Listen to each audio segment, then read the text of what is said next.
Live from the KDAL studios at Lake and Superior Street in downtown Duluth, it stars Over the Prairie with 8-time Minnesota Music Award winner Paul Metsa. And I wish I could see stars over the prairie, stars over the prairie tonight. Featuring cool people from all walks of life. Check out previous show podcasts at KDAL610.com. The phone lines are open at 218-722-0839. Now, here's Paul Metsa. And I wish I could see stars over the prairie, stars over the prairie tonight. And I wish I could see. Good morning, ladies and gentlemen. This is Paul Metsa. You're listening to Stars Over the Prairie in the Big K. KDAL, 610 AM, 103.9 FM. We are broadcasting in downtown Duluth, 237 somersaults down the hill from Bob Dylan's childhood home, and just a stone's throw away from Bob Dylan Way. We can see a beautiful lake. We're seeing the city by the unsalted sea, and we can see that unsalted sea right out the window here. We've got 26 degrees, hardly any snow, so it ain't a bad day, all things being equal. We got a really fun show today. We have got a hot review of the new Bob Dylan biopic, A Complete Unknown, by a longtime friend of mine and a great folk singer from the Twin Cities named Charlie McGuire. He had a special invite about a week and a half ago down to the main theater in Minneapolis, Minnesota, to see the premiere, just for cool people, and none other than the star of the show, Timothée Chalamet, showed up. So we're going to talk to Charlie and get a little bit of the insight on how he felt about the movie and how people like Woody Guthrie, Pete Seeger, and of course Bob Dylan were portrayed, as well as the great Joan Baez. We will also be speaking with Megan Reynolds.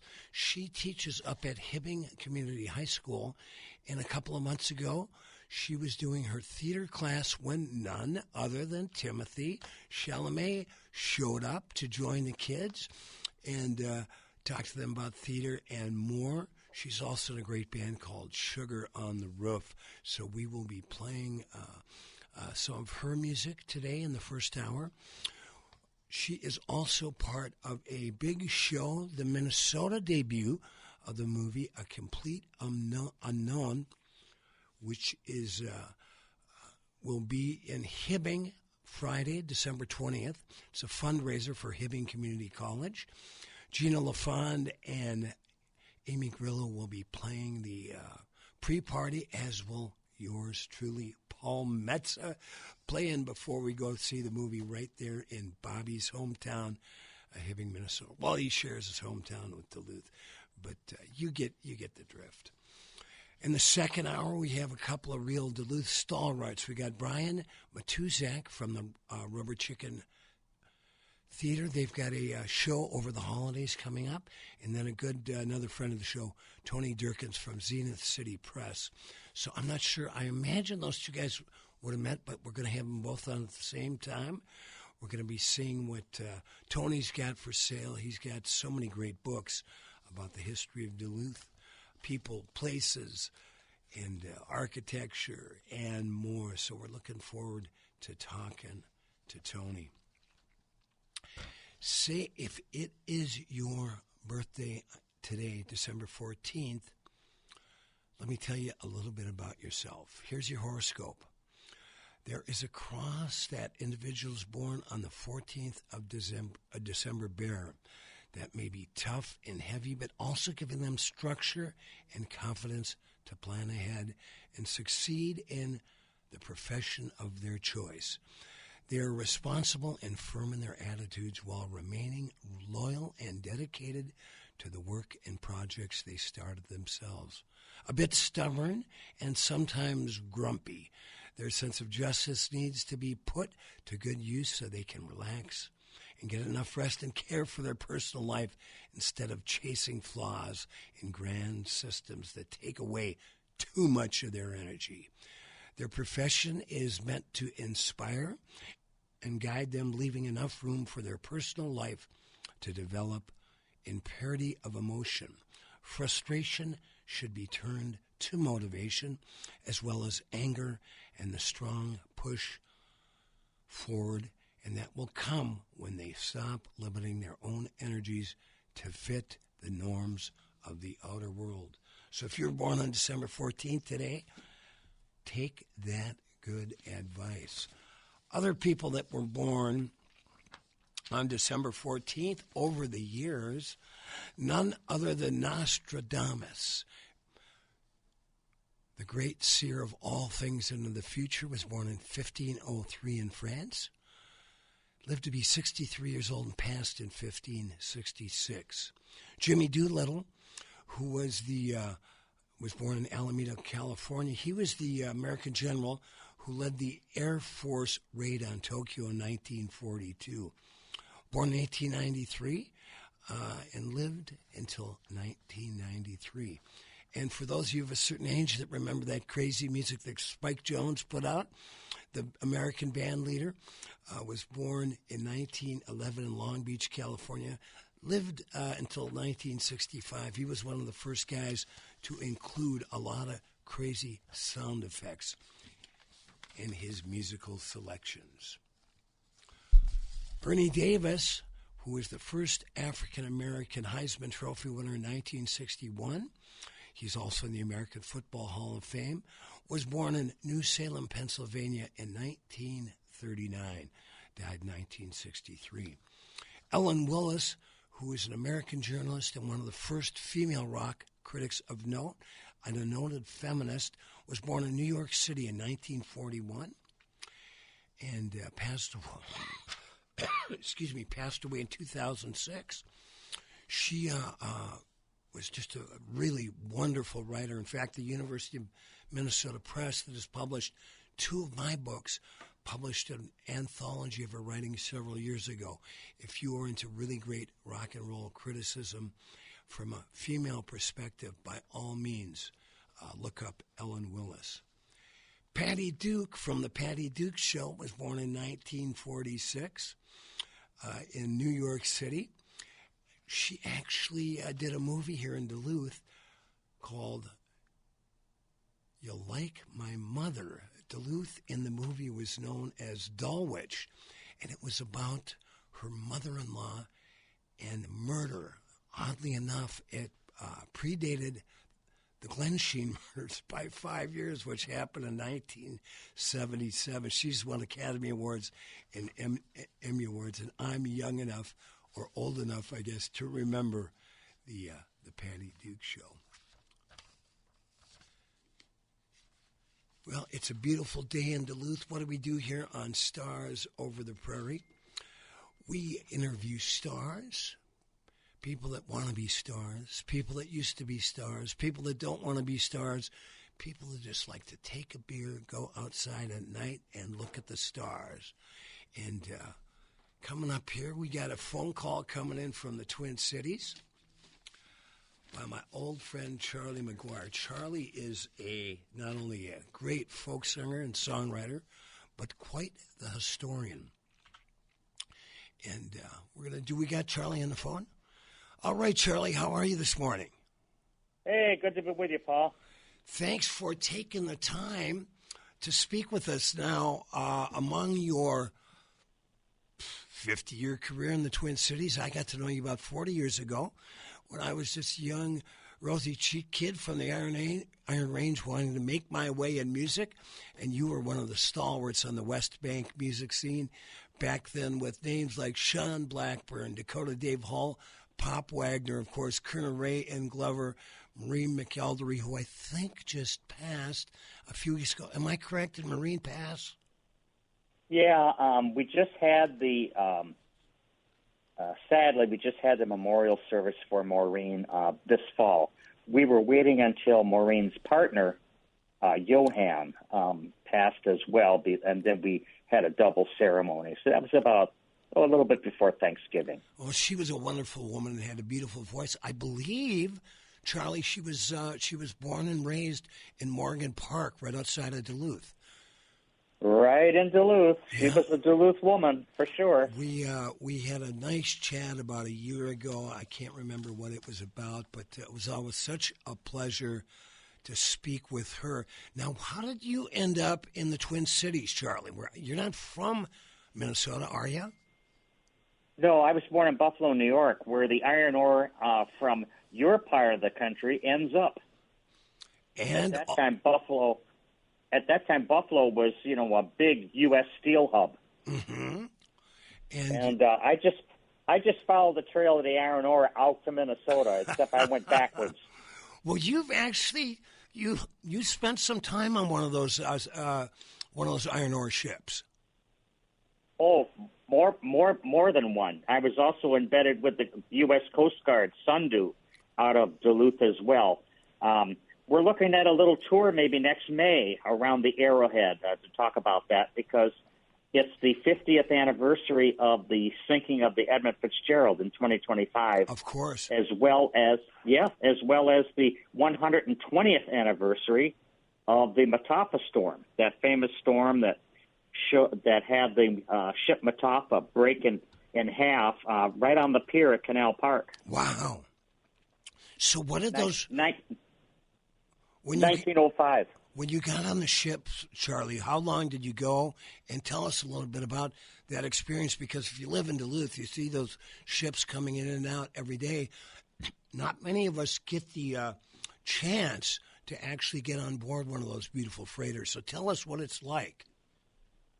Well, I mirrored the duties of the third mate. I was too stupid to be a deckhand. At least that's what the captains all told me. Right. So they kept me safely on the bridge. And one ship, the MV Nordic Trader, I took from Duluth all the way to Montreal through all of the Great Lakes and up the St. Lawrence Seaway. Wow. What did you run into any really rough water? No, it was in the summertime. Okay. So Lake Superior was just like a mirror, and but I was with a seagoing captain by the name of Manuel Lamantillo, and he was from the Philippines. As a matter of fact, all of the crew was from the same neighborhood or barrio in the Philippines, and he was really nervous because until he got to Lake Superior, he could see the shore, and when you're a seagoing captain and you see the shore, you're too close. Right. So he had a pilot, in other words, a person who knows that particular stretch of the Great Lakes. That pilot comes on and actually becomes the new captain. Wow. The captain steps aside, and the pilot actually directs the navigation on the bridge until a certain point where he or she may get off, and then a new pilot will come on board. Now, how big is the crew on a ship like that? MV Nordic Trader and the William Clay Ford, we hauled iron ore from Duluth to Detroit. Anywhere from maybe 20 to 25 crew members. Okay. Because remember, there has to be someone on watch 24 hours a day. Sure. My watch is from 8 to noon, and then from 8 o'clock at night until midnight. So I still did my 8 hours a day, but there has to be other crew members who can fill in when you're off. And then of course there's everybody that keeps the ship running, like the engineers downstairs, down below in the engine compartment, the oilers, and so forth. So what did you do when you were off duty? When I envision that, I see a bunch of guys sitting around playing cards. Yeah. Well, I wanted to get a real good experience, so I'd go into the galley, because when Woody was on the ships during World War II, that was the only job he could do. Right. And I would get off watch, and then I'd go down to the galley and see what I could learn from the cooks, and after that, I'd see if I could talk to anybody else, or they'd let me into their compartment, so I could learn something down there. So, but sometimes, like when we were going through the Welland Canal in Buffalo, that's 8 locks. The captain loved what we were doing so much that he said, well, I know you usually get off watch at midnight, but we'd like you to stay on all night until we get through this because you've been doing such a good job.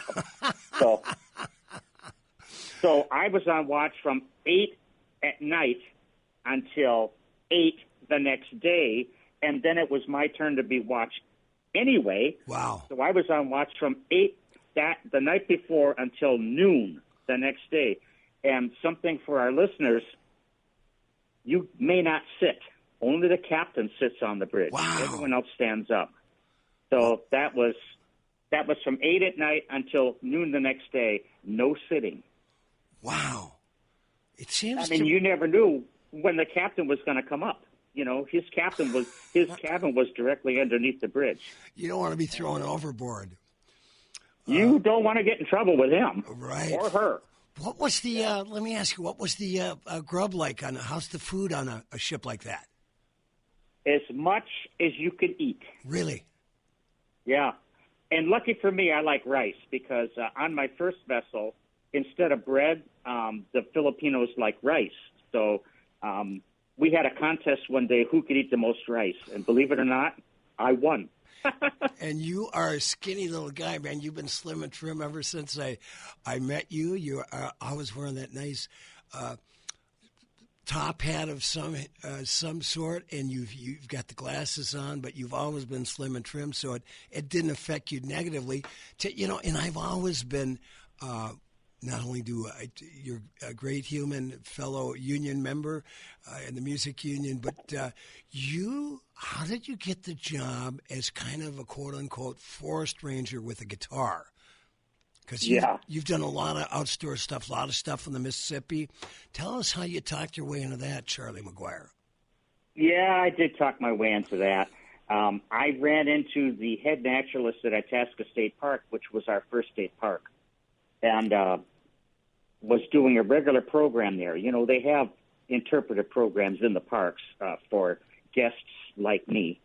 And the head naturalist, who had been with the DNR for, oh, my God, maybe 50 years, said, you know, we got a centennial coming up. I'm going to write to Bill Morrissey, the director of state parks at that time, and see if he'll put you on for the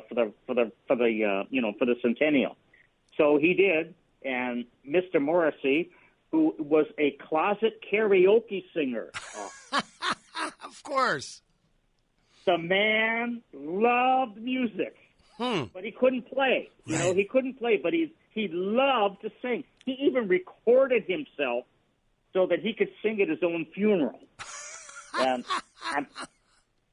I'm really sorry that Bill Morrissey is gone because he did so much for Minnesota State Parks. He went over to Wisconsin State Parks after he finished with us.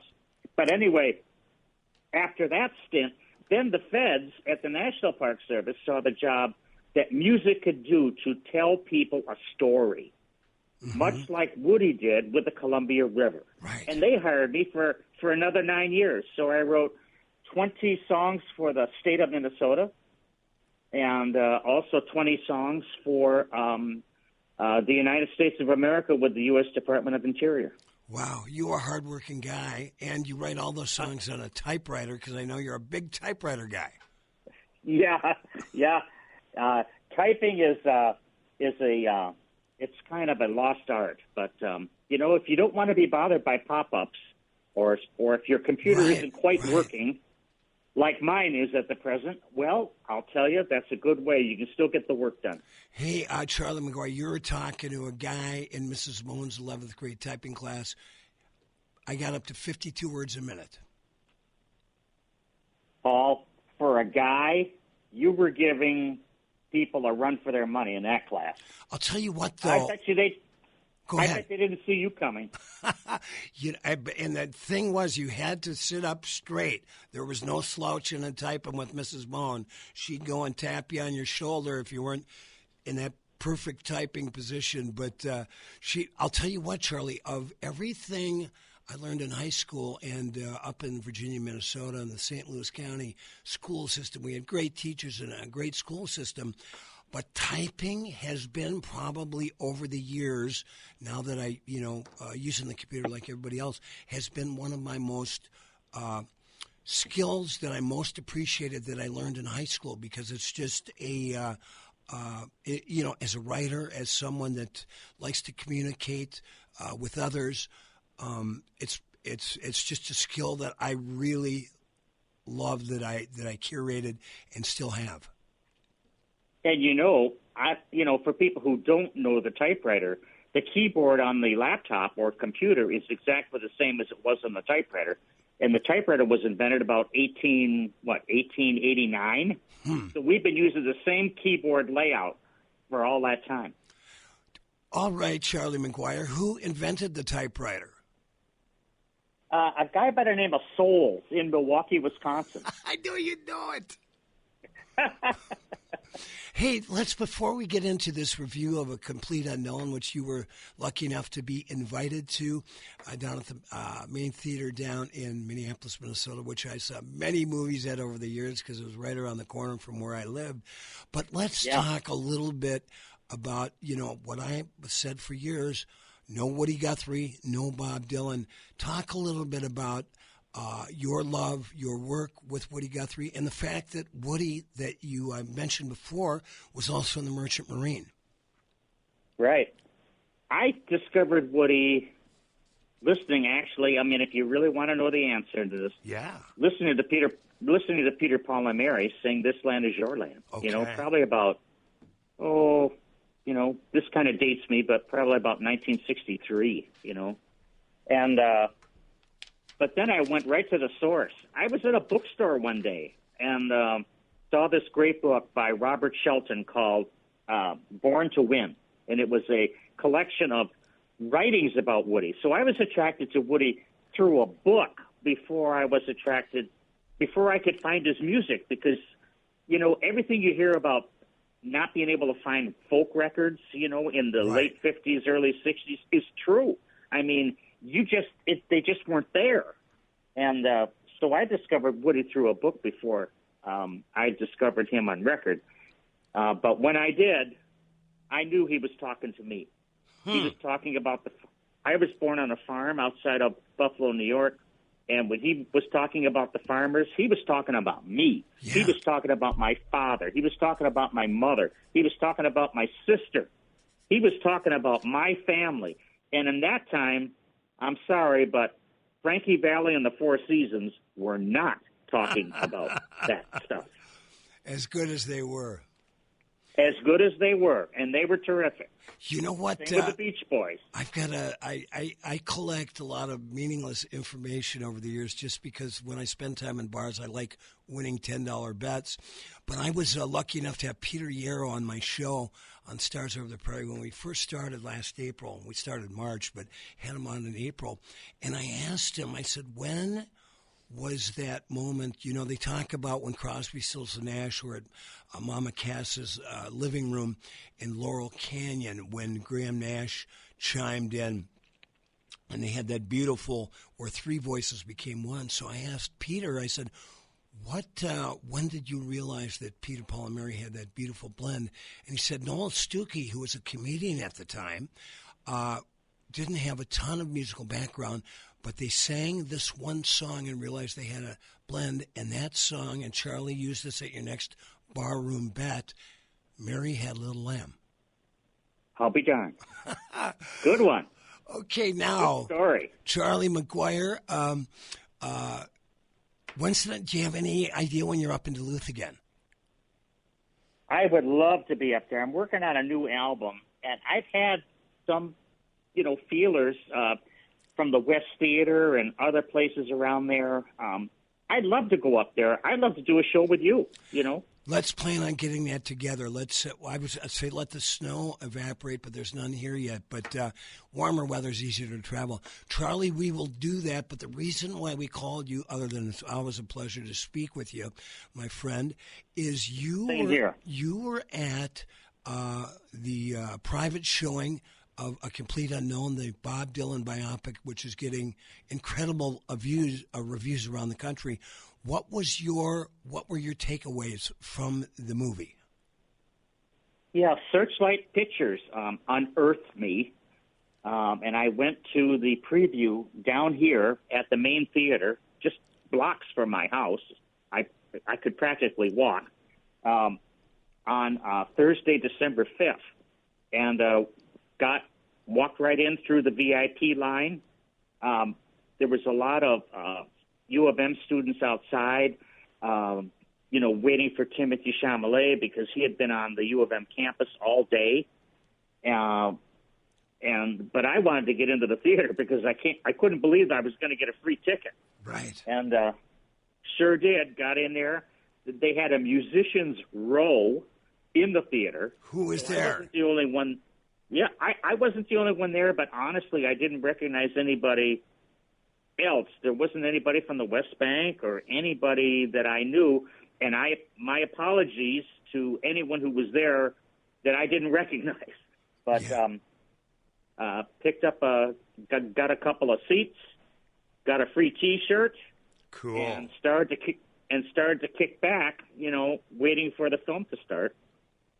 And Chalamet was taking an interview in another room in the main theater from the press. So the movie was supposed to start at 7. It actually really didn't get rolling till about 7:45, 10 minutes of 8. And there was a black screen. And the first thing you heard was not Dylan. It was Woody Guthrie. Sure. I think singing "I Ain't Got No Home" with the that great song, "I Ain't Got No Home, I'm Just a Rambling Round." Yeah. And you hear that voice for a good 5 seconds, maybe more, maybe 10, as an introduction, and then the film, all of a sudden, the screen lights up, and there's Timothée Chalamet playing Bob Dylan sitting in the back of a car going over a bridge to Manhattan. And that's how the movie starts. Okay. And I was there because I wanted to see how Woody Guthrie was treated. Sure. Woody hadn't been in a movie as a character, as far as I know anyway, since 1969 with the Arthur Penn movie, Alice's Restaurant, which featured, of course, the story of Arlo Guthrie based on his famous song, Mm-hmm. And so I replayed that. You can see that segment of Alice's Restaurant from 1969 on YouTube, and it features the real Pete Seeger playing to Woody Guthrie in the movie. And so then I waited for the same scene, basically, to happen in a Complete Unknown, and it wasn't long into the movie before we saw Woody Guthrie, played by Scoop McNairy, and Pete Seeger, unfortunately, not the real one, but someone who played him so well, I think he played Pete Seeger better than Pete Seeger did, Edward Norton. He's a great actor. I love that guy. It's amazing. And Dylan comes into the room and sings that famous song of his, Song to Woody. Sure. Now, for those of you who read a lot about Bob Dylan, like you, Paul, and so many others, racking up the hours, reading just about every book you can find, as I have, we know that Dylan didn't have that song ready the first time he met Woody Guthrie. Right. But he does sing it that way in the movie. And this is a cautionary tale for people going to see it in the, just coming up in the next couple of weeks. Don't expect it to be a documentary. Mm-hmm. It's not going to be that way. As Chalamet said in an interview after the movie, it's more of an interpretation, almost like a fable, right, that the movie is. If you are going to sit there in the theater and say, well, that's not right, that didn't happen then, it happened then, you're going to be so distraught, that they got it all wrong, that you're not going to enjoy what's really on the screen. So if if you want to see a documentary, go someplace else. Well, but if you want to. It's not. It's kind of in the spirit of Bob Dylan, where he is surrounded in mystery and stories and fables, and over the years that he told about himself. So that wouldn't surprise me at all. Yeah, I mean, with all respect to Dylan, Bob Dylan is once again reforming his history, his own history, on the screen, and I thought he did a beautiful job with it. Well, it is getting great reviews. I'm looking forward to see it. Like I said earlier, I'm playing up in Hibbing for the Minnesota debut, and you just told me now we've got a hot tip that you're only going to hear on Stars Over the Prairie today. There's a special showing in Minneapolis if people are going down there for the holidays. You just texted me, Charlie, what is it? Oh, no, you can tell them the scoop. Go ahead. No, you tell them the scoop, yeah. All right. Well, you can see the show, A Complete Unknown, at the Main Theater in Minneapolis, one day ahead of the national release. That's December 24th. That's Christmas Eve. Check the website. It looks like showing is at 4 p.m. and 7 p.m. Tuesday, December 24th for A Complete Unknown. And get this, tickets are $5. I'll buy a row. That's right. There's a $2 service fee per ticket because you have to buy online. You know, everyone's kind of used to that kind of stuff. For sure. Hey, Charlie, we're going to be speaking with Megan Reynolds after we listen to a little clip of your music and some commercials. And she's a musician who met Timothy Chalamet as she does theater work up at Hibbing High School. But we want to thank you for your time, and we're going to listen to a little bit of one of Charlie's performances doing a Woody Guthrie song called Government Road. Charlie, have a great holiday, my friend. Yes, and travel safe, Paul. We'll hope to talk to you soon. For sure. Sticks and stones, gonna build a government road. It'll be paid when I get done. Build a government road. Build a road. Government road. Government road. Build a government road. Plow under that buffalo trail and build that government road. Gonna grab my shovel in my hand, build a government road. Gonna hire every man I can to build a government road. Build a road, build that road, government road, government road. Build a government road. Plow under that buffalo tree. If you're looking for a great hang in downtown Duluth, I highly suggest Carmody's Irish Pub. They're located at 308 East Superior Street, open Tuesday through Sunday. The host and hostess are Eddie and Liz. Eddie is a retired Chicago cop. If he happens to be in the club when you're there, talk to him. He's got more stories than I do. They've also got a great jam session every Tuesday night from 8 to 11 with Bruce Woodman. So if you're a musician, tried and true, that has been out there playing and just want to go try out some new stuff, go down and hang out with Bruce and the crew. Or if you're just up and coming, bring your horn or your stringed instrument or just want to sing.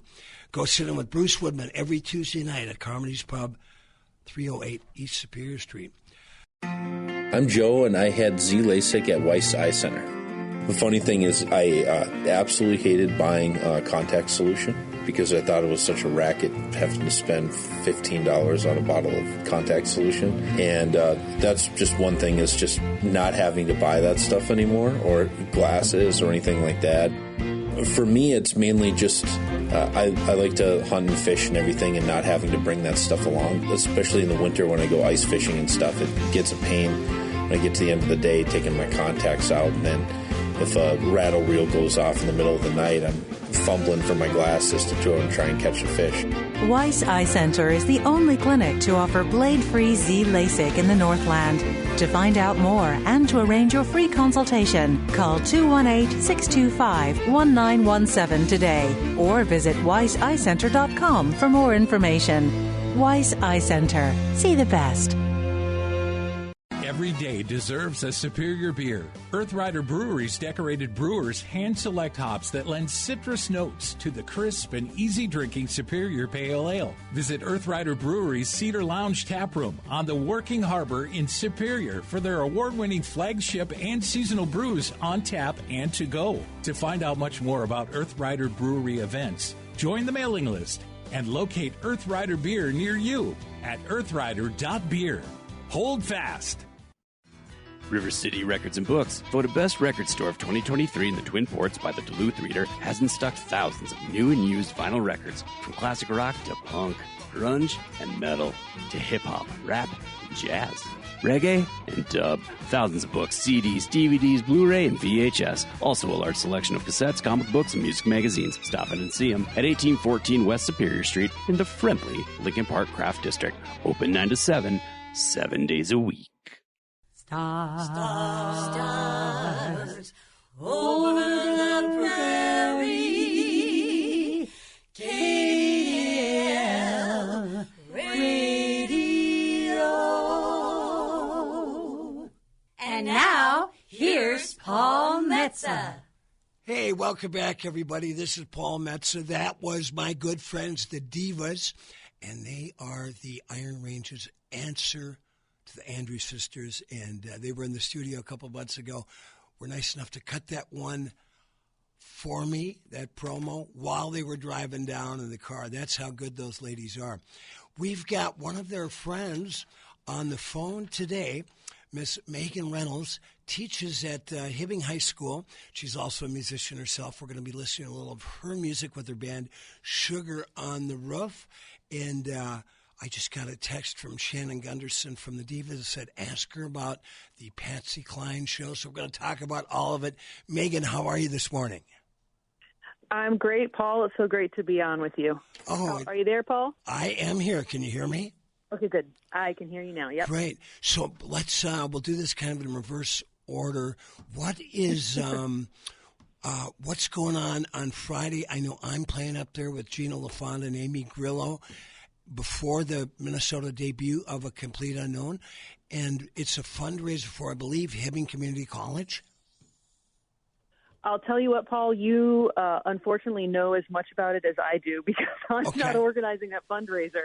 But yes, it's in cooperation with Minnesota North Hibbing College, and I believe the college foundation is benefiting from that fundraiser. And it sounds like it's going to be a really fun night with some music and some food, and then the showing of the biopic. Well, that's going to be great. Now, Megan, what is your position at Hibbing High School? So I'm a drama coach. I teach I don't teach in the classroom. I work on the activity side, so I coach in the winter and spring. I have another colleague who directs in the fall, and then I also have coordinated and started to build that program at Hibbing High School, and have worked a little bit at the middle school as well, and building a theater program at both schools. Where are you from? I am from Kankakee, Illinois, if we want to call out another great old tune. Sure. So how'd you end up in Hibbing? It is I started coming up to the Grand Rapids area when I was a young teenager. I had a grandmother who resettled up in Deer River, and my parents, my mom and dad, kind of fell in love with the area, and they ended up buying some property in Marcel, Minnesota. Sure. And when I got together with my husband, we were living in Charlottesville, Virginia at the time. I brought him out to visit up near Marcel and took him to the lake in the heat of the summer, and he took a shine to it. And as we had kids, we decided it would be a great place to come and raise a family. And it's great for my husband's work, and it's a lovely place for us to be near close to family. So that's how we ended up on the Iron Range. What does your hubby do? He works as a nurse anesthetist. Oh, cool. Yeah. So tell us about the when Timothy Chalamet showed up at Hibbing High School. That must have been a fun afternoon for your students. It was a really wild day, and such a treat for all of us to get to chat with him. I heard initially about it. I was one of 3 people in Hibbing who knew he was going to be in town. Mary Palsage Keys and Joe Palsage Keys are the kind of local historians in Hibbing, and they take care of the historical room in the high school, and they lead all of the high school tours. And Joe had called me the night before and said, hey, what time do you have rehearsal? Because we were preparing for a performance the following day and a competition the day after that. So I was in full bore intensity mode, and Joe said, there's a VIP who wants to come meet your students. And I'm like, Joe, I'm opening a show. This is our last dress rehearsal. Right. Like, who is this person? And he said, well, it's Timothy Chalamet. And I said, well, what time does he come? So I held on to the secret for 24 hours. I did tell my husband, and I did tell him that he needed to make sure our 2 children were there, but I did not tell them why. And otherwise, I told nobody, including my students. And so he came in about 4 p.m. We were just finishing a run-through of the piece that we'd been working on. So he saw the tail end of that run-through. And then I called all the students out onto the stage and said, hey, let's have a quick casting crew meeting. And the lights in the house came on, and he walked down one of the aisles from the back of the house. And it took them about half a minute to figure out what was happening. Most of them did not recognize him immediately. He was dressed in a hoodie sweatshirt and sweatpants, and quite honestly, most of them thought he was some recent graduate of Hibbing High School until they got a good look at his face. He looked a lot like my students, let's put it that way. Yeah. And then jaws dropped, and they couldn't quite parse what was happening. You could hear the gears sort of like slowly turning in the room as everybody put the pieces together. It was very, very, very fun surprise to get to give them. So what, did he have any advice to the students?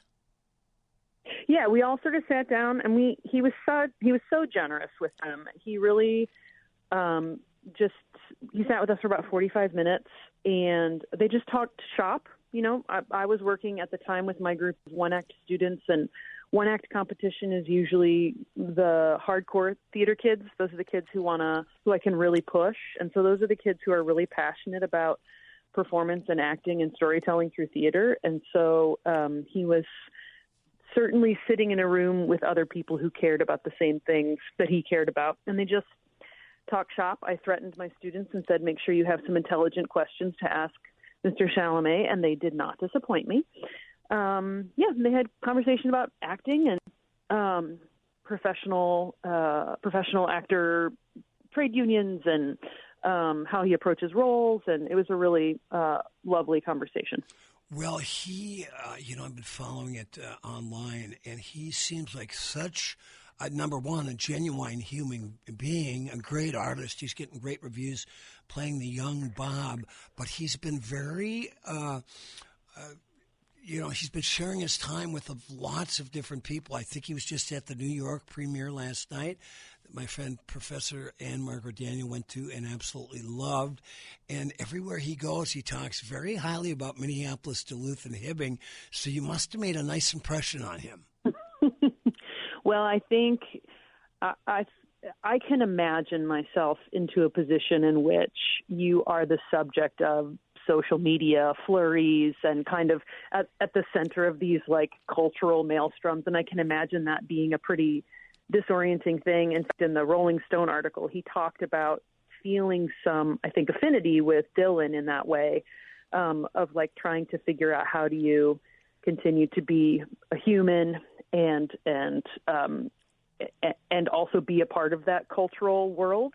And I think one thing that is significant when he came to speak with us was that he didn't sort of throw himself into a situation where he put himself in a situation where the people he talked to were the people who cared about the things he cared about and wanted to engage with him on the subject of acting and performance and theater. He was a theater kid in high school. So I think it gave him an opportunity to, talk real talk with kids who might otherwise only experience him in a social media context. How aware do you think your high school students are of Bob Dylan? Now, they go to Hibbing High School where Bob went, but just generally, as a cultural figure, a historic figure, is he on the radar of your average of Megan Reynolds' average high school student? I would bet certainly all of them know his name. They know that he went to Hibbing. There are kind of the apocryphal stories of his time in Hibbing and at the high school specifically. But I also think, probably similar to Chalamet, the awareness probably doesn't go. And I think that he's an important figure in contemporary music history. But I don't think that they probably have the understanding of how deeply influential he was at the time when he was really coming up, which is kind of where Chalamet was when he talked about first, he was not a disciple of the Church of Bob when he started this process. But of course, through the process became one. And I think that is probably where a lot of my students are. And I think he did ask the question, like, do you guys know anything about Bob Dylan? And I think this is a year ago that I'm recalling the conversation, but I think that there were some stories told about, what it was like for him at Hibbing High School, what they thought they knew about that experience. But none of them jumped up and said, "Oh, I love Bob Dylan." I think there's too much distance there for them to totally understand that. And I really do think this biopic may change that for some kids. Oh, I think in a big way. I'm sure Megan, you are familiar with the legacy of the great B.J. Rolfson, who taught not only at Hibbing Community College, but was Bob's 11th and 12th grade humanities and English teacher. And I had the pleasure of getting to know B.J. Later in his life. Taped an interview in his living room, and he was actually a instructor for my English teacher, Tom Muller, who lives in Chisholm, who I was got to know BJ through my teacher, Tom. But there's a great story when you were talking that when they said there was a VIP person coming and you really wanted to know because you had a big rehearsal and the show done was one of your last rehearsals before the big one-act play contest. And so BJ tells the story when Bob, who referred to BJ as one of his greatest influences, and I personally think you can trace the link from B.J. Rolfson, Bob's 2 years in high school with him, to the 2016 Nobel Prize in Literature. But Bob came back from New York to visit B.J., and he had been booked to play the Ed Sullivan Show. He ended up not playing it because they wouldn't let him play John Birch Blues. But anyway, he was booked to play, and he wanted to go see B.J., so he knocked on B.J.'s door. B.J. was teaching at the time, and B.J. came out and said, "Bob, can you wait? It's going to be about another 15 minutes till I'm done." B.J. told me he will always regret not bringing Bob Dylan into his class to introduce him to his students. But that's how old school BJ was. And just a wonderful human being. Hey, we're going to listen to, we've got Megan Reynolds on, and she's with a great band called Sugar on the Roof. How long have you guys been sugaring on the roof up there? We have been playing together for 7 years. We started this band very shortly, about a half a year after Jefferson and I moved to Hibbing. We were down in Duluth one day. Jefferson and I met we met dancing, couples dancing, and we went down to Duluth to go to a barn dance there, and met a guy named Clancy Ward, who is a huge, important part of the local music scene in Duluth, and had a dance with him. And he said, you guys might not just be dancers. You must be musicians too. And I said, "Oh yeah, I play guitar and Jefferson plays banjo." And he's like, "Oh, I'm a fiddler. Do you guys want to get together and play tunes sometime?" And we did. Little did we know that Clancy's wheels were already turning, and he was like, I've got a gig in January I got to find a band for. So he came over. Those musicians, I tell you, they've always got stuff going on behind the scenes. We're always machinating. Yeah. So we ended up playing a gig with him that first winter, and it went well, and that was good because he'd already booked our second gig before that one was over. So, and then we sort of discovered our love for. So we started out playing old-time tunes for dances, and Clancy said one day they want us to play some two-steps. Do you know any two-steps? And I had played in a band in Virginia with my best friend Camilla Amorati. We had a band called the Don't Tell Darlings, and we were playing similar music from the 20s, 30s, and 40s, and a lot of her original stuff. And I said, "Oh yeah, I know some. Let's do XYZ." And then Clancy and I figured out that we could sing together, and that's really when things started to take off with the band. Wow. And since then, we have gone through.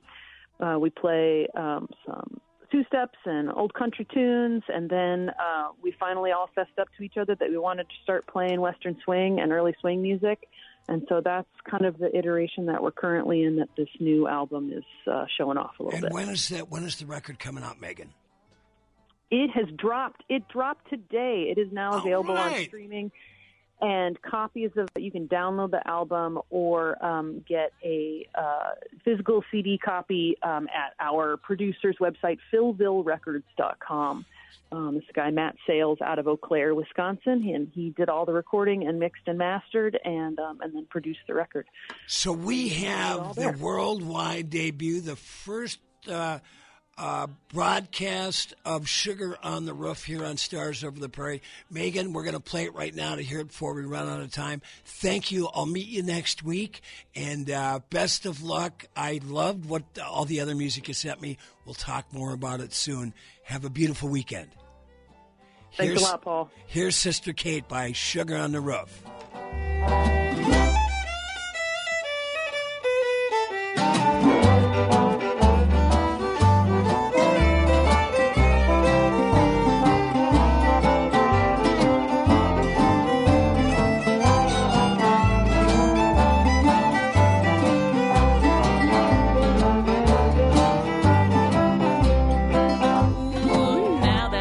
Shimmy like my sister Kate. I go out all night, I stay out too late. I go out and get as high as a kite, and don't you know I'm gonna do it all night. All the boys in the neighborhood, well, they knew Kate could shimmy, and it's understood.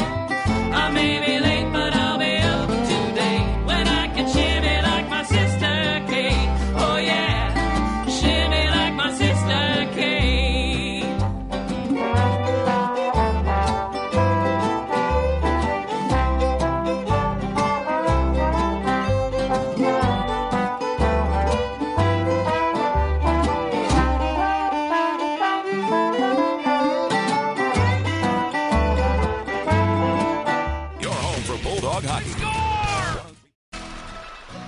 Live, it's Stars Over the Prairie with 8-time Minnesota Music Award-winning songwriter, musician, author, and historian, Paul Metsa. Check out previous show podcasts at kdal610.com. Now, here's Paul Metsa. Welcome back, ladies and gentlemen. This is Paul talking to you on Stars Over the Prairie, broadcasting from the Big K, 610 AM, 103.9 FM. Some people are streaming from all over the world at www.kdal610.com. We'd like to thank our guest in the first hour, Mr. Charlie McGuire. Check out him if he's playing in your area. And Megan Reynolds, who is up there and playing with Sugar on the Roof when she's not teaching those really bright, talented Hibbing High School kids. Hey, there's a big show up at Reunion Hall tonight in Silver Bay, put on by the great Nelson French and Rocky Wall Productions. It's a free show. You don't have to be from Silver Bay. Just get to Silver Bay to Reunion Hall from 7 to 10. Great night of Christmas music and great Gino LaFond originals. and covers. We're going to listen to a little. I had Ike Riley on the show last week. We're going to listen to a little Santa song by him that we debuted all over the world last week. And then we're going to be speaking with my friends Brian Matuzak and Tony Durkins from Zenith City Press. Merry Christmas, Sonny boy. Hey, Daddy, it seems like sometimes you hate Christmas. Why would you say something like that, Sonny boy? Because sometimes you get real sad. Come to think of it, my daddy used to get real sad around Christmas, too. Do you think Santa did something mean to him, Daddy? I don't know, but I'd like to ask him. How would you ask him, Daddy? Kind of like this, Sonny boy. Santa, won't you tell me what you did to my old man when he was a kid? Did you show up drunk and make a scene, or come empty-handed and then turn mean? Santa, come on, tell me what you did. 360 days a year, my father rarely drank or shed a tear. Yet every year around Christmas time, he'd fall in the bottle and begin to cry. Hey, Santa, come on, tell me what you did. Santa Claus, what you do to bring my old man down? Santa Claus, I used to hate to hear you were coming back to town. Then I met a woman that changed my mind. She said she'd bring me joy around Christmas time. She said we'd make love and we'd drink wine. We'd have a bunch of little babies and they'd grow up fine. And that I would learn to love Christmas time. Well, it's true, I learned to love to give my babies gift. Some I bought, some I had to lift. And I love the wonder in their eyes when I tell them all those Christmas lies. Still, Santa, I always wondered what you did. Santa Claus, what you do to bring my old man down? Santa Claus, I used to hate to hear you were coming back to town. Blow that low, bump it on, and don't go.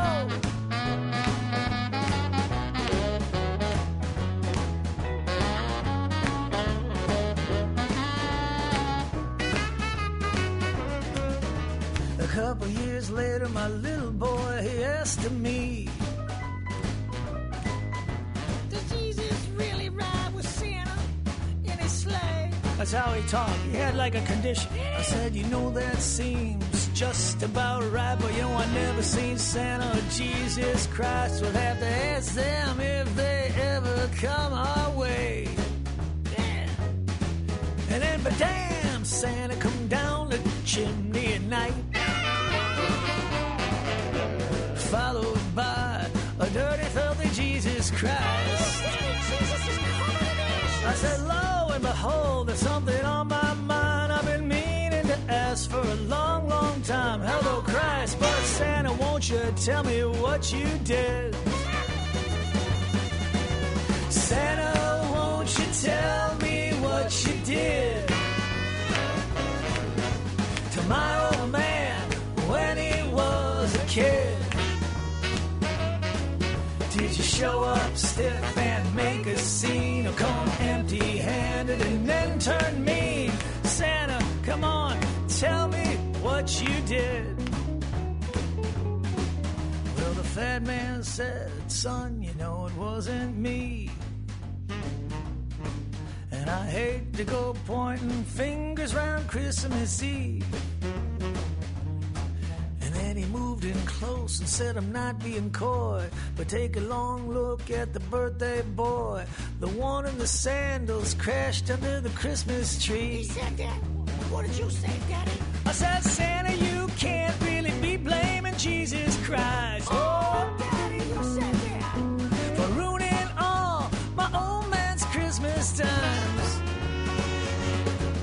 said, normally I wouldn't dream of it, but Jesus got a way to make you feel like shit. I ought to know if he's been riding in my sleigh a long, long time. Santa Claus, what'd you do? You turned it all around. Santa Claus, I'm so glad we worked things out. Santa Claus, you're welcome back next Christmas time. Santa Claus, bring us peace and hope and prosperity. A little bit of whiskey for you and me. But next time, maybe don't bring Jesus Christ. Merry Christmas, everybody. We'll see you next year, Santa Claus. I love you, Daddy. Oh, man, that was a great song. That's, of course, Ike Riley, the pride of Libertyville, Illinois. We had him on the show last week. There's a great documentary on him called Don't Turn Your Back on Friday Night, which is one of his original songs. It's streaming on all services. It came out in 2023, and it's won film awards all the way from Toronto to Malibu and all points in between. You can dig that show up if you'd like to hear it. Ike is just an incredible raconteur. If you just go to KDL610.com and grab the podcast from last week. Anyway, we've got my friend Brian Matuzak in, and who actually had spent some time back in the day, some quality time on KQDS. He led the Lita Ford fan club up here in Duluth. That's right. I think he was the only member. He was the president and the member. But he got a lot done. But first of all, he's with Rubber Chicken Theater. That's we want to talk about your great holiday show, Brian. What do you got going on? Well, we've got our traditional end of the year sketch comedy holiday review. So we sort of take a look back at stuff that has happened locally and have some fun with it. It's sort of like a local version of Saturday Night Live. Okay. Dudley Riggs does it in the cities, for more regional stuff. But we focus on Duluth Superior, as well as just general silliness, have some fun with Christmas and Minnesota, some of the things that are unique to Minnesotans at Christmas, things like that. And where's it going to be? It's going to be down at the St. Louis County Depot. There's a space called Studio 4, which is where the Underground Theater used to be, if people know that. So Sure. that's right next to the Train Museum downstairs there. That's where we're going to be. So how many is it? What is the Rubber Chicken? Is that kind of a collective where you have the A team and the B team and the farm team? Yeah, we have a steady group of people that I can always count on to tap for the Christmas show. Right. I always reach out. Getting the end of summer, reach out to those folks. Say, are you going to be available? And they're veterans. They know how sketch comedy works. They've been doing it for a long time. But then we also, it's kind of neat, get one or two new people that I've seen in other things. Okay. And I ask them, would you be interested? Because I think they'll do a nice job, and they always do. And so this year we've got a couple new folks. And then it's always fun. My daughter is now a full-time cast member and grew up watching us put the show together. And folks that have followed us since the very beginning remember she used to get up on stage and dance during pre-show music. Oh, cool. Now she's an actual, she's writing sketches. She's a real strong performer and singer. And so that's kind of neat, too. Well, I follow her on Twitter, and she's got a great online presence. Yeah. That apple did not fall far from the tree. No, she does a great job. So what is are you kind of like the executive director of the Grand Poobah I am of the operation? the big guy. You're the big guy. Rubber Chicken Theater. Well, when I was my very first gig, Brian, when I moved to Minneapolis in 1978, I answered in the back of the Minnesota Daily. Okay. And I sold tickets at Dudley Riggs, etc., on Seven Corners. Now, the original one was on 25th and Hennepin. And Dudley Riggs, I believe, preceded Second City as the oldest improvisational comedy troupe in America. They were right around the same time, but I believe it was, what are we talking, 55, 56? Yeah, right around that time, I believe, is when he started it up down there. Yeah. Did you, were you ever influenced or get down to see Dudley Riggs? Oh, absolutely. Yeah, we lived down there for a year, my wife and I, and saw a few shows. And Auditioned for him once, didn't make the cut though. But yeah, it's a great. And I've got friends over the years that have been involved too. And yeah, it's same sort of setup that we do. Is I know they use a lot of improv. They do more improv than we do, but they use it as a tool, which is how we use it. We get ideas and we'll kind of improv during writing sessions and go back and forth and build on ideas, which is what improv's about. But then we'll get it structured and set. And I know that that's how they work as well. And then I think they do, which is a lot of fun. They do a show, at least the way, when I saw them last, they did it this way. They did their full sketch show. And then afterwards, they'll do an improv set with the cast, which is always a lot of fun. So, but it's a similar type deal. They've obviously been around much longer. Well, they, Pat Proft, the guy that wrote the airplane movies, and what were some of his other ones? So he did Airplane 1 and 2. Was he involved with Naked Gun? Yeah, he was Naked Gun. Yeah, that was great. Thanks for. Yeah, he was. He got a start there. Okay. Franken and Davis, of course. Al Franken, who was our senator, got started way back. I think Louis Anderson did some stuff there too. When I was selling tickets back then. Louis did some of his first shows there, and he opened up for. Are you familiar with the satirist and writer Paul Krasner? Oh. You would love him. Dig him up. He's not with us. He was one of the yippies. Okay. He was a real good lefty, and as all lefties are, in my opinion. And but he also wrote he used to have a newsletter called The Realist. He was also. Krasner was an amazing guy. He was also a roommate of Lenny Bruce's. Oh, okay. And helped Lenny kind of put his shows together. But incredible. You would love it. He's one of the funniest guys. One of my favorite satirists of all time. In fact, my band Cats and the Stars. We were doing a Halloween gig at the Green Mill, which was right up the street from Dudley Riggs, on the other side of Hennepin. And I think it was about 1981 or 82. And I had heard Paul Krasner was on. He was doing a show at Dudley Riggs. Now, it wasn't, this was 4 years after I met him, when the show Louis Anderson opened, if I forgot to say that. And anyway, he was doing another one-man show. And so I heard him on the radio. We had this old clunky van we used to drive our gear on. In fact, don't tell anybody. But I think the thing broke down. I think we took got what equipment we could out of it, took the license plates off and left it right on 94. But you didn't hear it from me. And the statute of limitations have been gone for years. But anyway, so I heard this Paul Krasner interview on NPR. I said, man, Krasner's in town again. I got to see him. Well, we walk in. It was Halloween, and it's my birthday on November 1st, so Halloween is always get prepared for my birthday vibe, a good scorpion vibe. So I go, man, I got to track down Paul Krasner. And so we go, we're carrying our equipment in the afternoon, and the door opens for me. This guy opens it up, and it's freaking Paul Krasner. Yeah. So I go, my favorite Bob Dylan line, I said, well, take what you've gathered from coincidence. And he said, coincidence, he goes, is my religion. But he was one of the Chicago Seven. Okay.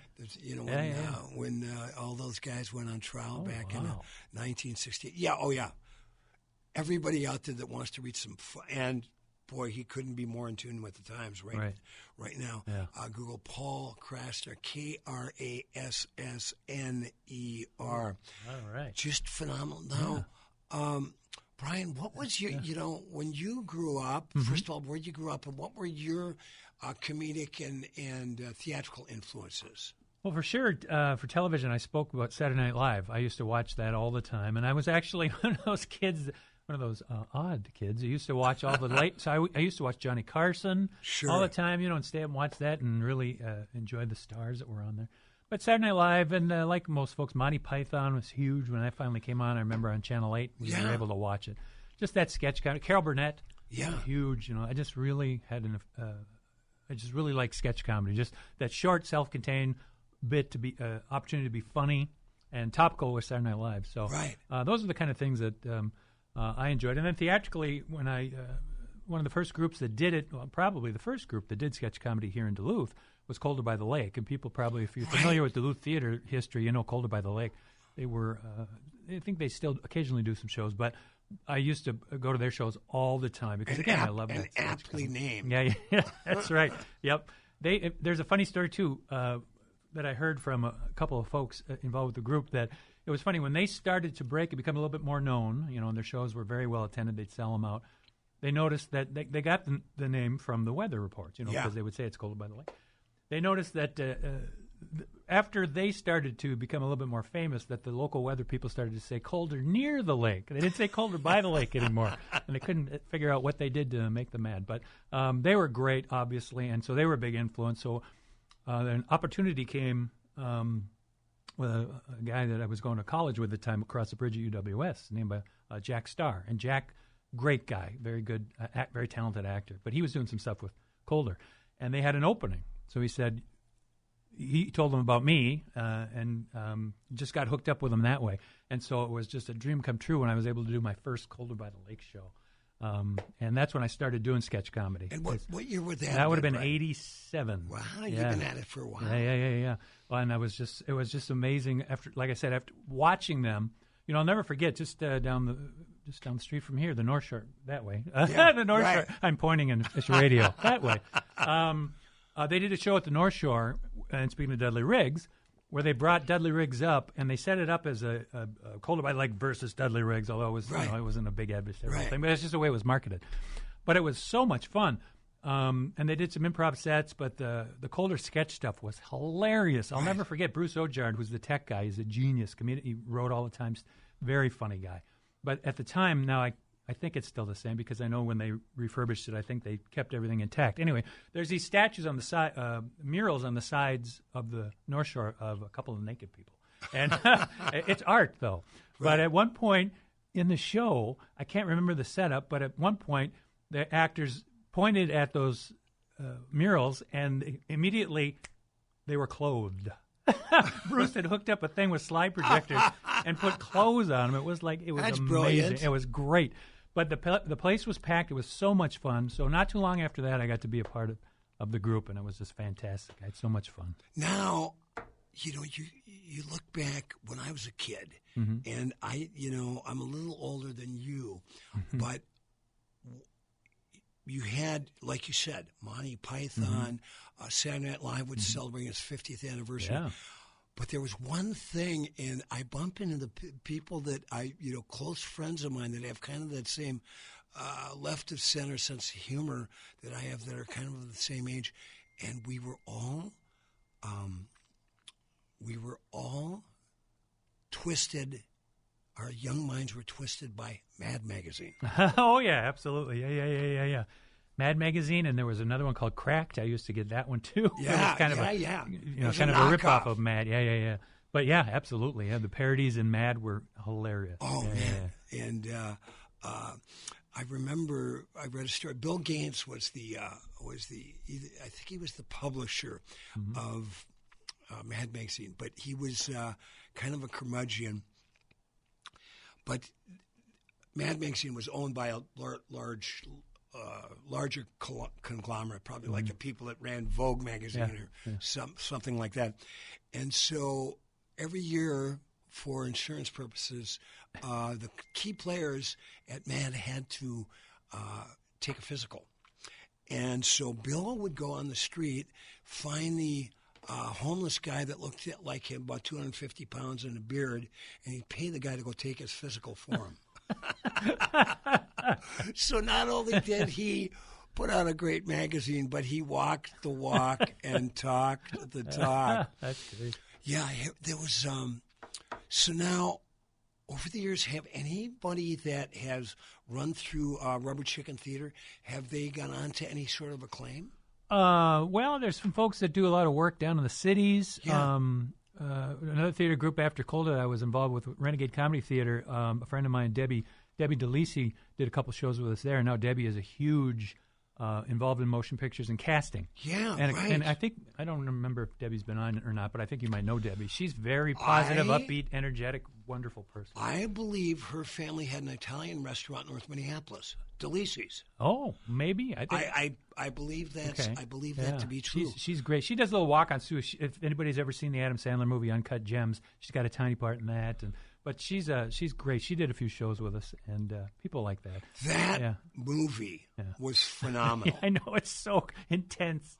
It's you know who knew Sandler had that right, yeah, that deep theatrical part to. I mean, we all know he's a great comedic actor, but I mean, this was serious. It was serious, really intense drama. It's one of those movies where it just gets tighter and tighter and tighter, and then you can't watch it anymore. No, yeah. In fact, that was I had a little when I first got on Twitter. I was. I still think I am, but I was, you follow each other, and I was following Janet Maslin, the great movie and theater critic for the New York Times. Yeah. And so after I saw that movie, which is, I think, 6, 7, 8 years ago, whenever it was, I chimed in, and she loved it, too. So anyway, we got Brian Matuszak on for the whole show tonight. Woo-hoo! And, we're on Stars Over the Prairie, and we're on every week from 10 a.m. to noon on Saturdays. If you got any cool people with stories out there and you think they should tell them on Stars Over the Prairie, I'm easy to get a hold of. Just Paul at paulmetsa.com. Also, if you're an advertiser that wants to get out to a very committed audience at very reasonable prices, get a hold of me once again at Paul at paulmetsa.com. We are going to listen to some of the sponsors that keep us on the show, and then we'll be back with Brian Matuszak till the end of the hour on Stars Over the Prairie on the Big K. I'm Zach, and I had Z-LASIK at Weiss Eye Center. I was sick of wearing glasses. I've had glasses since third grade. Dealing with the nuisance of glasses kind of reached that point of I just need to get LASIK. I was a little nervous, but knowing now what that process all entails. I walked around and the harp player asked if I would like to request a selection. I smiled and I asked for God bless the child, and for him I took up a collection. I spotted a man with a white beard and red, from a distance looked just like Kris Kringle. As he went to the roof, oh, I thought I heard hoofs, and I swear I heard sleigh bells a jingle. We waltzed on a dance floor made out of glass. Between dances we sang Christmas carols.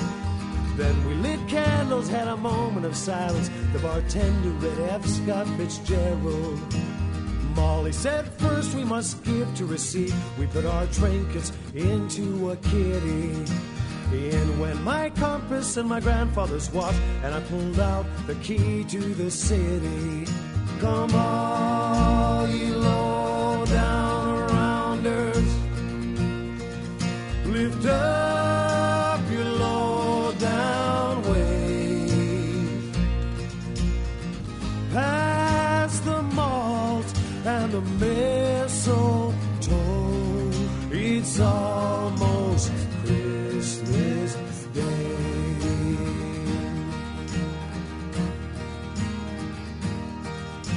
And so I guess if there's a lesson I've learned, it is one that will keep me from danger.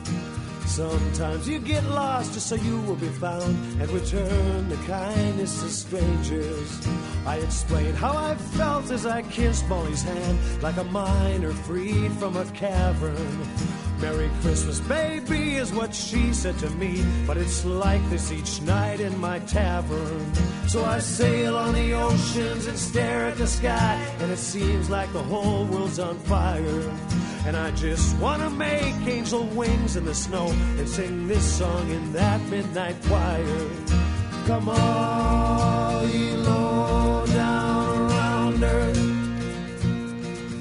lift up your low down waves. Pass the malt and the mistletoe. It's almost Christmas Day. It's almost Christmas It's almost Christmas Day.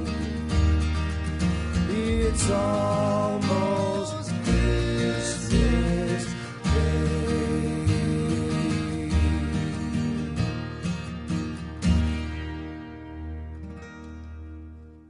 All right, that's Christmas at Molly's. Did you like it, Yeah, Brian? absolutely. Yeah, that's great. I wrote that. That was Joel Sales on bass and the high harmony. Yeah. And it was recorded by a guy named Charlie Erickson at the time. Now he's a big international DJ. He goes by the name of Charlie Love. And he was nice. He put that little 12-string in the background. That was Charlie. He put that on during the mix. So that's great. Yeah, it turned out to be good. And we remember Molly. You know, Molly... in fact, I think next week we're going to try to get some of Molly's nieces on the show to talk a little bit about Molly. She's just an incredible woman. Yeah. She was born on Valentine's Day. Of course she was. Lived to be 99 years old. Wow. That's and great. her sister was a jazz singer. Yeah, just a lovely woman. So we remember Molly and Molly's Bar with that song. I got Brian Matuzak on. Now let's remind people, if they're just tuning in, when the big show is coming up here That's for right. the We've holidays. got our annual Sketch Comedy Holiday Review. This year's show is entitled A Christmas Comedy Carol, or How I Learned to Stop Scrooging and Keep Laughing. And we came up with that title because everybody was really negative after the year we've had, especially after the election. Oh, so yeah. we decided, you know what, we don't want to be, let's kind of be a little bit more positive and upbeat. Yeah. People still want to laugh. We actually, when I say we, I mean me, thought for a half second about, you know what, do I even want to do a Christmas show this year? Because I just was not feeling it Right. after the election. But we decided, you know what, we should. We do need to, because people still need to laugh. People still want to feel good and end the year on a positive note. So anyway, that's why we came up with that title, and that's kind of what we're trying to do with the sketches, too. But it's running Friday and Saturday, 20th and 21st, and the 27th and the 28th, so on both sides of Christmas. Good. Down to Studio 4. And we're also, I want to real quick mention, we've got a separate show. On New Year's Eve, we always do a different show. There's going to be some sketches from that Christmas Comedy Carol, but otherwise it's a brand new show. We do have a handful of original sketches just for New Year's Eve. We do prizes. We give away prizes. Local folks donate some prizes, and it's always a big event, and that's New Year's Cluckin' Eve. And we're also doing that down at Studio 4 in the St. Louis County Depot there. Cluckin' Eve. New Year's Cluckin' Eve. Yep. Well, hey, let me know. I've got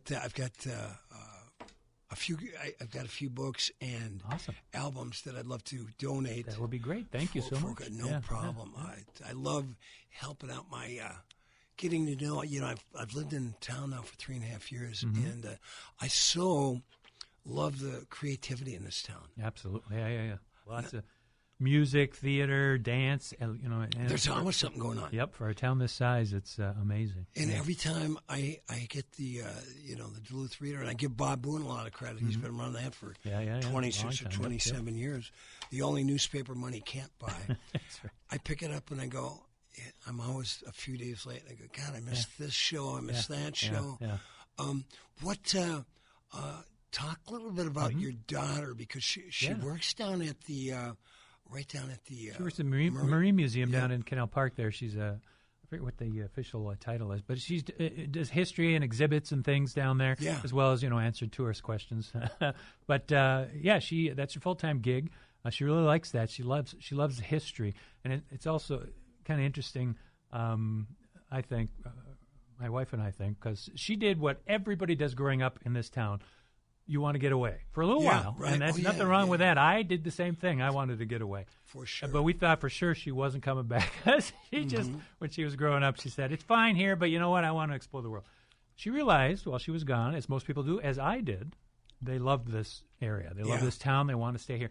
She knows more about the history of Duluth right now than I ever did. And she's learned it because she finds it fascinating, and she's really good at it. But she's also a singer-songwriter. She plays around town.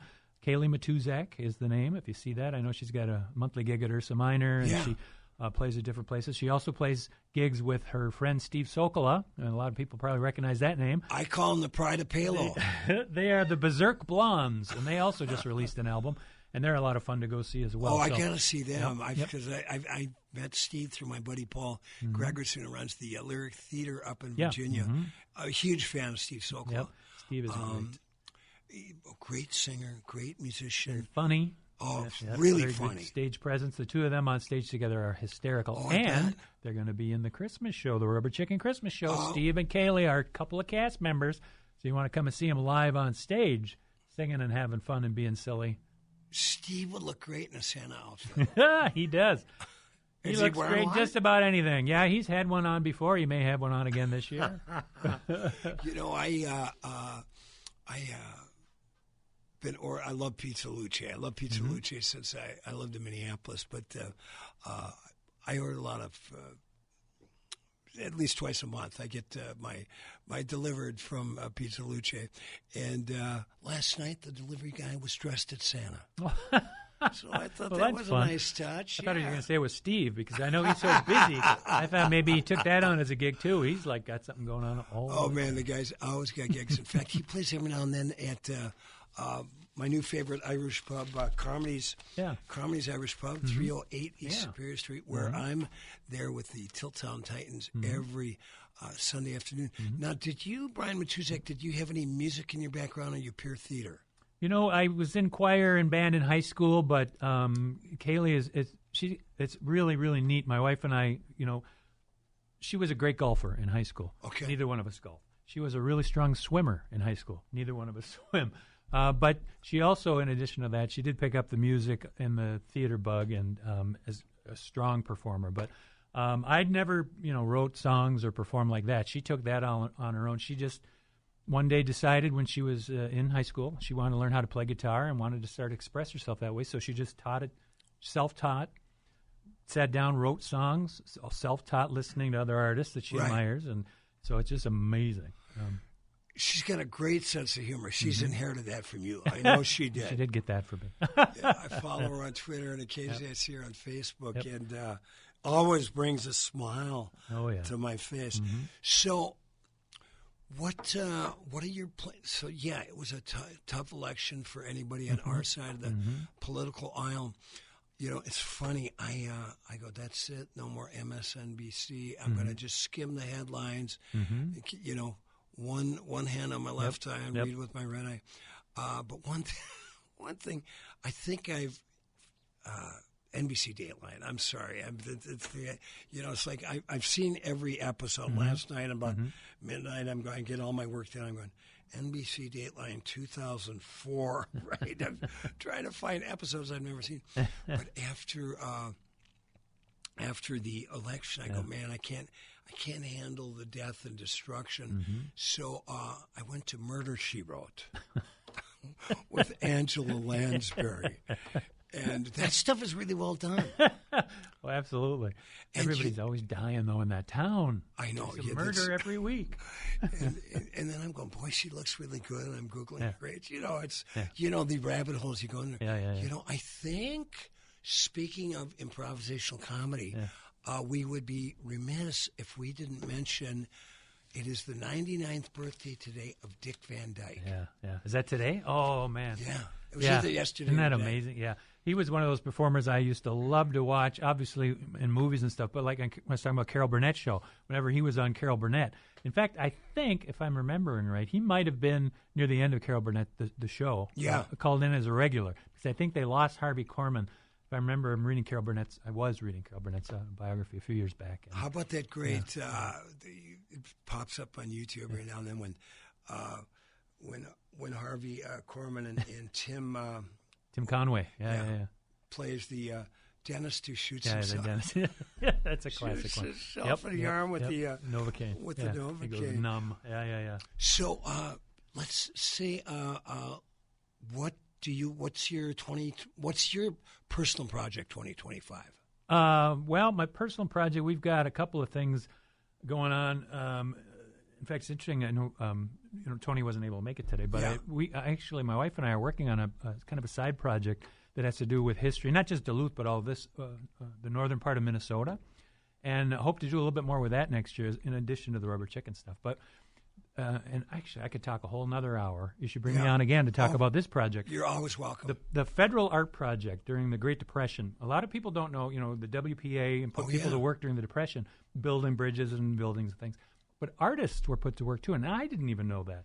And there's art all over the Iron Range and even all the way up to International Falls that was funded. The artists were paid to create that art for these different communities, and there's interesting stories behind all of it. So anyway, Mountain Iron has a statue of Leonidas Merritt. It was a federal art project. Yeah. You know, anyway, that's a whole interesting... That will be our next show with Brian Matuzak, and he's got a show coming up there at Studio 4 at the Rubber Chicken Theater.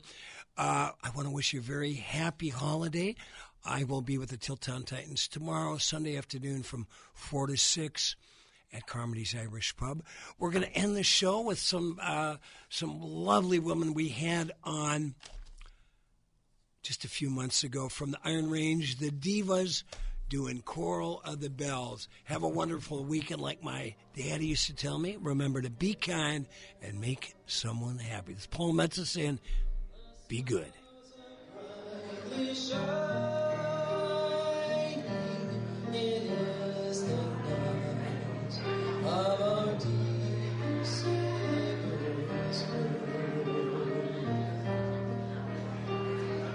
Long lay the world in sin.